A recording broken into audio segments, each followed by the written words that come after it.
Okay, color. Let's begin with the background layer that we created earlier. We'll select that and make sure that that layer is highlighted. And we want to select that background, including the cutout of the head. So hold down Command again if you're on a Mac, and your cursor should change to the pointing finger with the square. Click on that, and you'll actually see the shape is kept intact. Now what we want to do is we want to fill that. And this is really up to you. You can fill it with any color. This is going to be the background color for this panel. I'm going to go with red. I have red selected over here. And you just want to fill that using the same Command Delete function that we did earlier. Boom, there you go. Red background. And now we want to do the same thing for the head. And let's go ahead and turn that layer on, and let's select the head in the same way we selected the background. Command and click. And now this we're gonna go with kind of a generic like flesh color, like kind of a pastel, I don't know what you call this, like a peach color. This obviously can be whatever you want it to be. You can select something that's closer to the tone of the skin of the person that you're creating the image for. Or you can go completely abstract and go with green or blue or really anything you want. And if you really look at a lot of Warhol's work, you'll see he did exactly that. So really the sky's the limit here. But for our first time out, I'm going to go with a little more conservative colors. So I'll stick with something that's pretty close to the natural skin color of this person. So click on that. We need to switch the foreground and the background because we want that as the background color. So just hit X on your keyboard and Command Delete. And then that space should be filled with that peach color. Now, the next thing that we're going to do to apply the color over the top of our background image is we're going to simply change the transfer mode, which is right here. And its default setting is normal. We want to switch it over to multiply. And you'll see the background then punches through, and you can actually see the image through the color now. Now, what we're going to do from here, once the background and the head overall is established, and we've established the color of the skin, is we're going to isolate each area and shift its hue so that we can create different colors. This obviously is going to be unique depending on your image. Lighter hair will obviously take more color. This particular image has darker hair, so we'll only see just a little bit of the highlights in this area right here, and wherever there is, some highlights in the hair. I'm going to speed through this, but just know that you can isolate yours any way you want, and if your person happens to have like a necklace, you could isolate that separately and color that separately. So really, this is kind of up to you to, however you want to color your image. So I'll go ahead and get started here. We're going to select the hair first. And we're just going to do just kind of a rough selection like this. Go around like this. And here, here. And you can be sloppy, although I'm going to sort of stay in line with the hair and keep the face kind of clean there. And we're just going to select like this and like this. Go through here. Go through here. This is largely all black from the halftone. Gonna go through here. We'll keep that little strand of hair. And then I'm just gonna do a sloppy selection around the edge here. And there's a way where you can cut out the rest of this shape so it's just the hair. The way to do that is you're going to subtract this background, the red, from the selection we just created. And the way to do this is hold down the Command key again as if you're going to select the layer like we did before. And now also hit the Option key right next to it. And you'll see the square. If you see, look right here, if you see the hand, see the square in there? Watch the square. See, you see the little minus sign? That means it's going to subtract this selection from the selection that you already have, that you've already created. So boom, like that. And we have got just the hair. Now we have this outside area here selected too. That doesn't matter because that's actually off the image area, so we should be fine with that. Darker hair color. This is up to you. Warhol liked to do blue highlights for that. It looks like in a couple of the images that I looked at. And that does make sense. Sometimes dark hair with highlights does sometimes carry a blue cast. So let's do that. And it also fits it kind of lives in the comic book world too. A lot of the superheroes who have dark hair, they often color their highlights in their hair blue. So again, we're going to switch the blue to the background using X, Command Delete, and there we have the hair color. This could also go brown too. And you know what? Let's go ahead and make that brown. I'm going to switch it up a little bit here. But here's what I'm going to do. Instead of selecting over here like we did before, I'm just going to do a hue shift. So I'm going to hit the Command key and U, and that brings up our hue saturation tool. And this is the hue shift right here. I'm just going to shift it until it turns to, like, say, a brown color. Like, there we are, like kind of in there.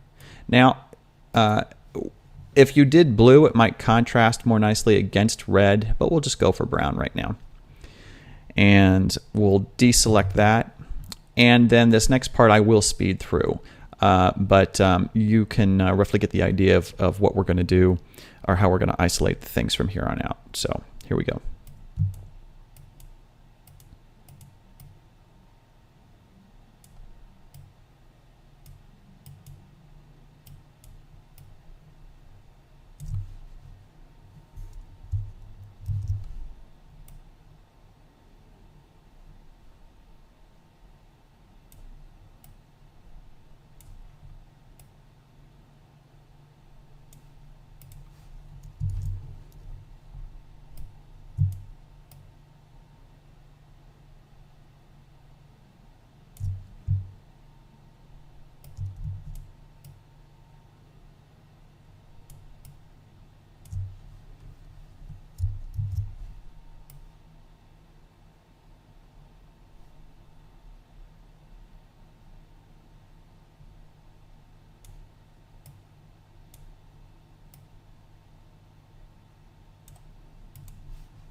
Okay, I want to select the mouth. I want to change it a little bit now that I'm looking at how the colors are coming together. I think I'd like to shift that a different color.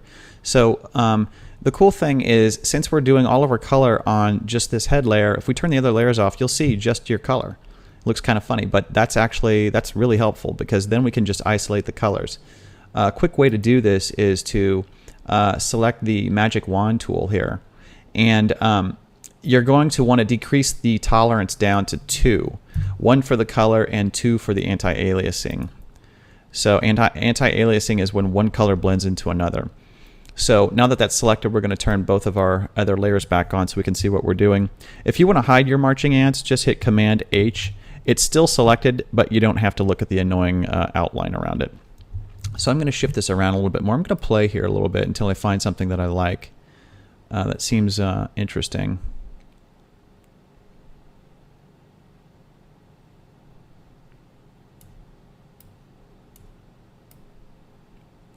There we go. Something a little more loud, a little more interesting.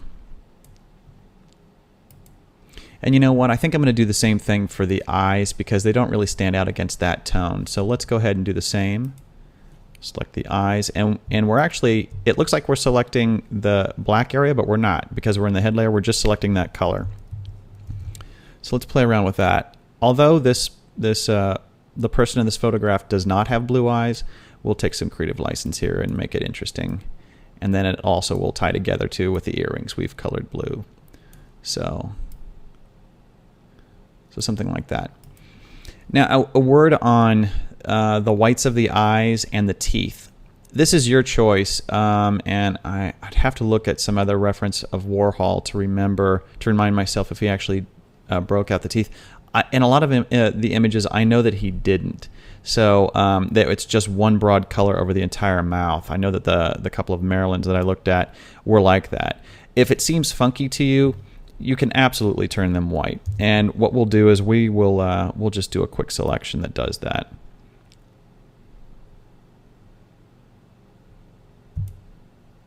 Again, this is subjective, it's art.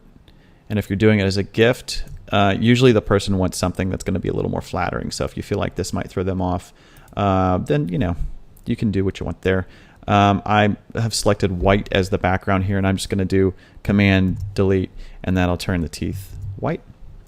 And you know what? I'll do the same for the eyes. Just the whites of the eyes there.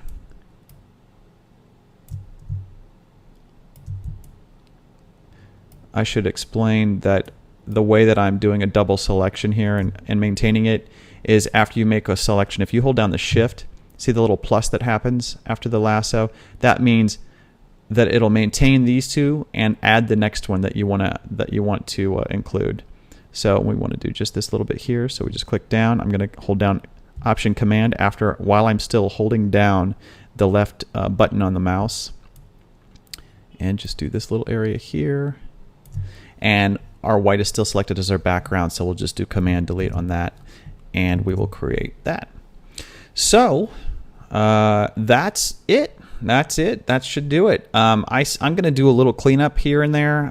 There's this little hole right here that probably would be cool if it was red, since we're actually seeing through. Looks like a dress strap there, and we'll do that in the background layer. So I just clicked over to the background layer here, and we want to make sure we're in red.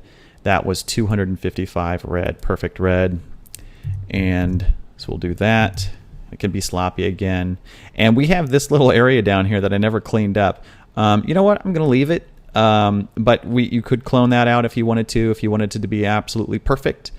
But that is our look. That's a single panel of Warhol. The next thing that we're going to do is we're going to do what's called a 4-up or a 4-panel. Warhol did 4 panels. He did 20 panels. He really mixed it up. So I'll show you a quick way of doing that, and then a way that you can customize it as you go if you'd like. If you have any questions regarding this or any other video, feel free to post in the comments section, and I'll see if I can clarify. Also, if you have an idea or a style that you've always wanted to know how to do, drop me a line and we'll see if we can't put together a tutorial and solve your creative riddle.